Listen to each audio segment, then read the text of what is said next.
Yeah, I came across your book a while back and I read about it. And what inspired you to write the book?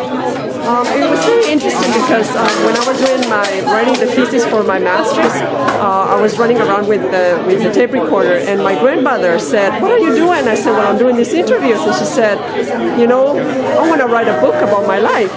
Would you write it with me?" And I thought, wow, this woman who has always been very quiet and very reserved, and now she's asking me to write, a book together. So I said, sure, let's go for it. So that was for me the biggest inspiration and the biggest push to go for it. Yeah. How long ago was that from the time you thought about that to finishing the book? Well, I started in about 2002, more or less, when I started with recording interviews with my grandmother, and then telephone calls between her and visits, and up until when we published it last year. So it was close to 8 years. Mostly at the beginning was just part-time, just doing interviews and transcribing and also translating, because the tapes are a lot in half Spanish, half Cantonese. Did you know what village she's from in China?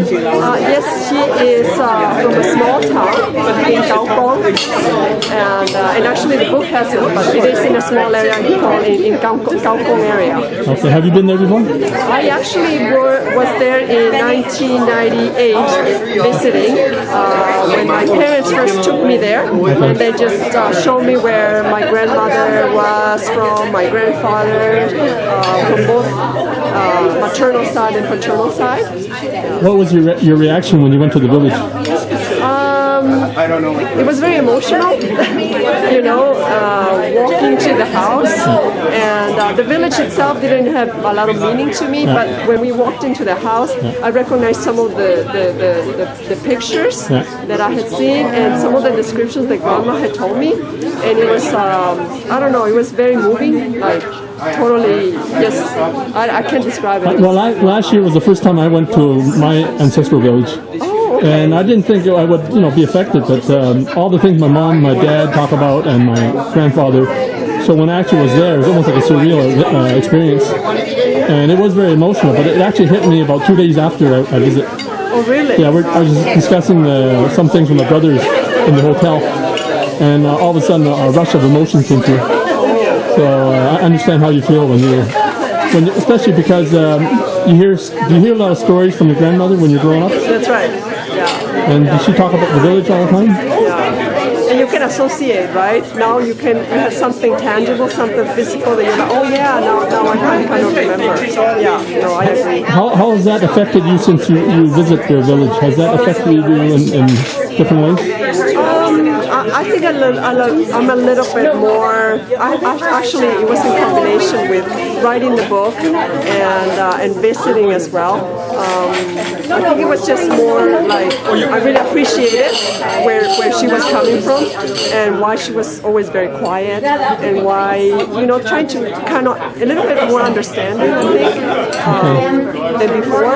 And I think it has to do also with maturity and the fact that Grandma opened up, right? And she went to tell me all these things that before was like, oh, you shouldn't ask those questions, you shouldn't talk about that, or you're a girl, what do you want to know about this? And so, yeah. So she didn't talk a lot about her hardships when she was growing up? She would mention little things, but it wasn't like totally, talked about it, right? And also when we were growing up, we were getting different stories, right?